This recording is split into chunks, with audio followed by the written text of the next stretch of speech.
তার মানে তাদের মধ্যে ভয় আছে, খারাপ অন্যায় কাজ করলে ক্ষমতায় মানুষ নাও নিতে, যদি ক্ষমতায় যায়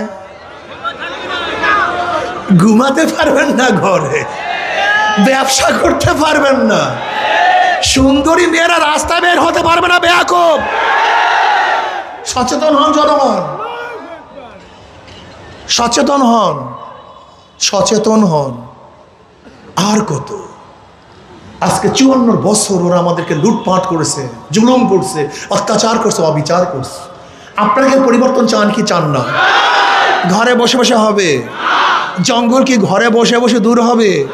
সাপ বিচ্ছু কি ঘরে বসে বসে দূর হবে? শ্রীগাল, বানর এবং বাঘ কি এমনিতেই সরানো যাবে না? রিস্ক নিতে হবে, চেষ্টা করতে হবে, সাধনা করতে হবে। এই আপদ বিপদ, জঙ্গল এবং জানোয়ারদেরকে এদেশ উৎখাত করার জন্য লড়াই করতে হবে, সংগ্রাম করতে হবে, চেষ্টা করতে হবে ইনশাআল্লাহ।